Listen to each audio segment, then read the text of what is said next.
First things first, salute, salute, salute. All glory to the Most High. Thank everybody who rock, who support this channel. I truly appreciate you guys. Now, second of all, I would like to say this, right? Thank my day ones, my day twos, my day threes, and everybody who support this channel.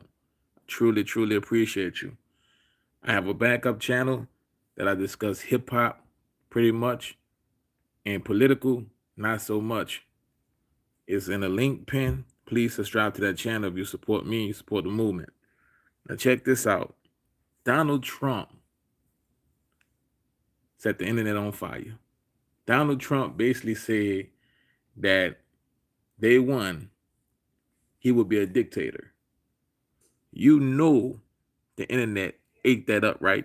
The internet literally ate that up with Donald Trump saying that day one, he's going to be a dictator.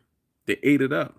However, I totally understand what Donald Trump was saying. He was saying that when he took office the first time, it was a job that he set out to do for the American people, and that job ain't get completed. So day one, he's not gonna let no politics stop him from getting that job done.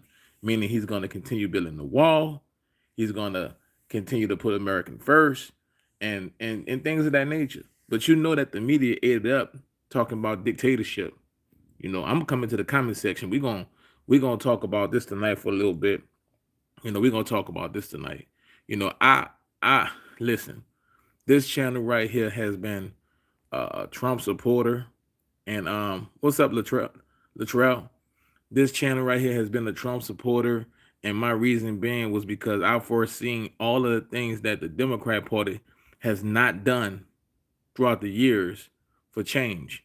When I looked at my city, like Latrell just said, when I looked at New Orleans, which is democratically reigned and been in the top murder rate for the last 30 years, I understood that we needed change. At the end of the day, we needed change, and we still need change because it's still democratic reign.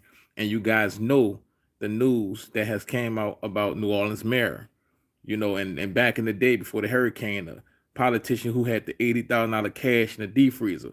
When you just look at the democratic cities, they are very, very corrupt. You know, at the end of the day, the money don't go back into the cities, and people who in these cities, not they don't pay attention to that. I do. Salute, salute, salute, T. I pay attention to that. Look at Chicago. Them folks right now, they say that it's buildings that was abandoned by Hanno, literally abandoned, closed, and that Hanno literally opened up these buildings for immigrants coming across illegally immigrants coming across the borders. They got $20 million, $50 million out of nowhere and literally opened up these buildings for these individuals that they had closed, and they forced the people out of the community, and they closed the buildings, and they got the money and opened the buildings back up for the people. So I foreseen ahead of time that when Trump was in office, that change was needed. Change was needed. And I'm going to tell you why, right?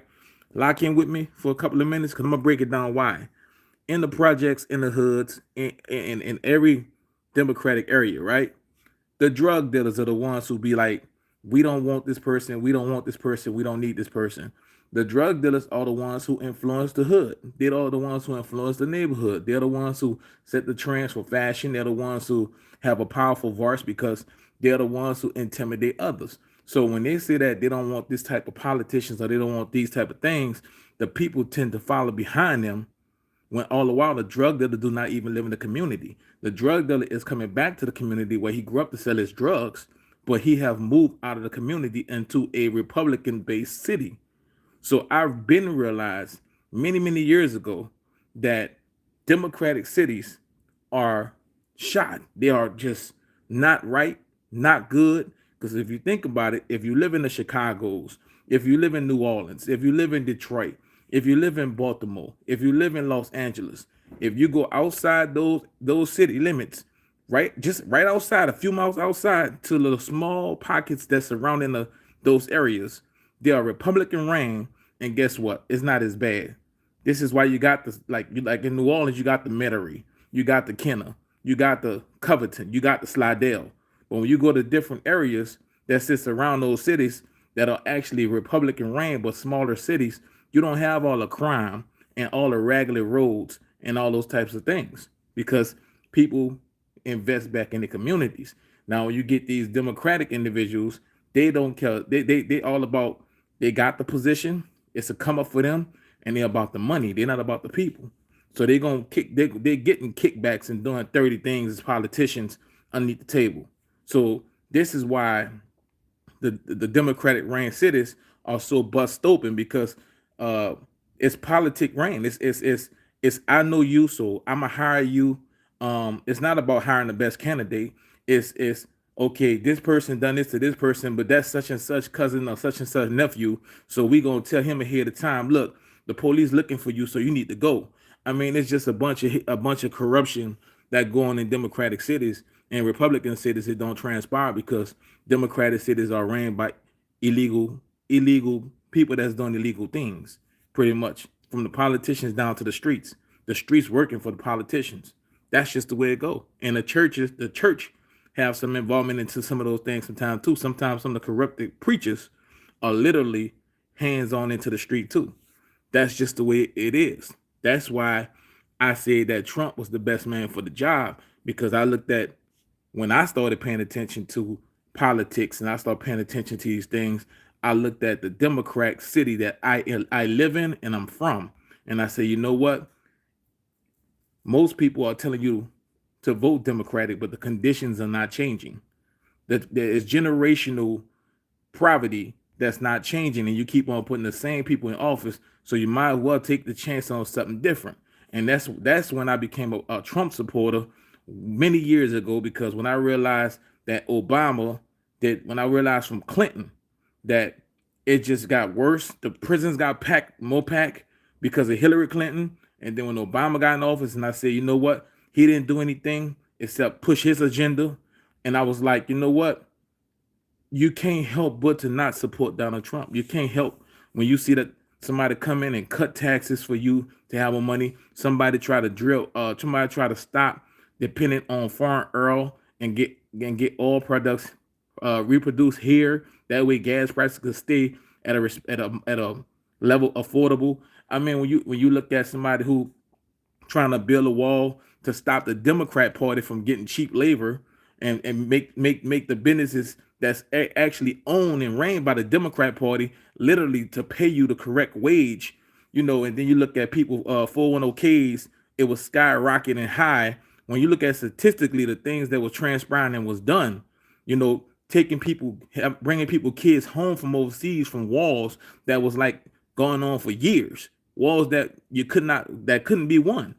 You didn't hear about Kim Won doing the things he was done once he called him Little Rocket Man and went talk to him.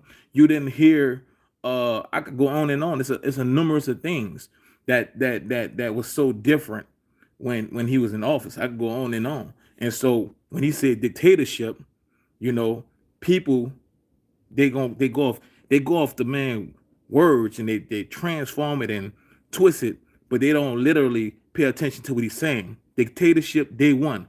Trump is in the 70s. How he can't dictatorship? He can't be a dictator. He's in the 70s. He's talking about he want to finish what he started without anyone getting in the way of what he started. The wall, independent on all these different things that he wanted to do that was stopped by a group of people for control. He wanted to get back and finish that job. And he's saying that he's not going to allow nobody to stop him from doing that, even if he have to sign executive orders, because he's the first president to show you that a president actually run the country, because he executive ordered anything he wanted to do. He give lighter sentences for drugs and brought people home, give them second chances after they're rehabilitated. Lil Wayne wouldn't be home. Kodak Black wouldn't be home. That's just rappers that people know of. Then I mean, it was so many things that he done that a lot of people don't realize. He funded HBCU colleges, where they didn't have to keep on going back area and ask for money. It was a lot of things he done that people does not give him credit for.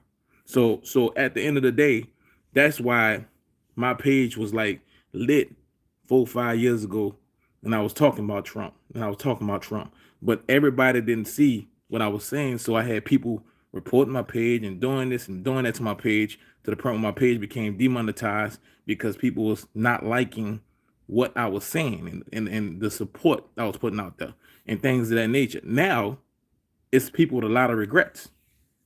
It's people with a lot of regrets, a lot of regrets, And like I say, if you support me, the link at the top of the channel is my backup channel when I do nothing but talk about hip hop pretty much, because political reasons.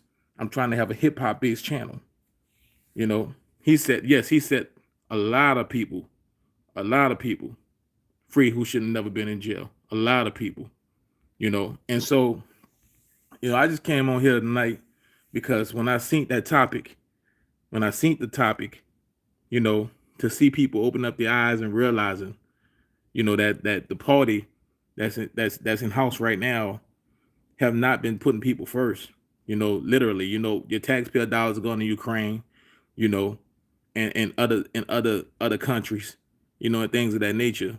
And it's people are, it's people are like a lot of people in Chicago. If you look at Chicago right now, there's people right now who's literally talking about how they got homeless in the city and this and that and that and this, but they're opening up buildings and funding and this and that. New York, I mean, multiple places, people are just opening their eyes up, multiple places. So I'm just happy to see people open their eyes up. And sometimes the only way you're gonna find out something gonna work is if you try. Sometimes you just need change to try. Sometimes when you're already in a bad situation, you have to literally just try. You have to make change. Cheap rent, cheap food, cheap gas, trillions in domestic investments. Yes, companies was coming back to America when he was doing that. You're sure right. People was able to retire. Now people got to work until they're 60, 66, 67, 68, 70 years old. So yes, and he did do a lot for veterans. He did. He did. So, I don't want to be long because I know the background, my hats and stuff like that, my merch, people don't be in tune, people miss the messages go over their head. So I just want to say thank you guys for rocking with the channel. Salute. I appreciate you guys. And once again, the backup channel is Pent. So please go subscribe to that channel just to show support. And thank you guys for rocking with me. And I'm gonna pin it in the top comment on the actual comment regular, because for some reason the comments from the live don't transfer over to the actual comments. So thank you guys for rocking with me. Salute. Salute everybody who rock with me. God bless. All glory to the Most High.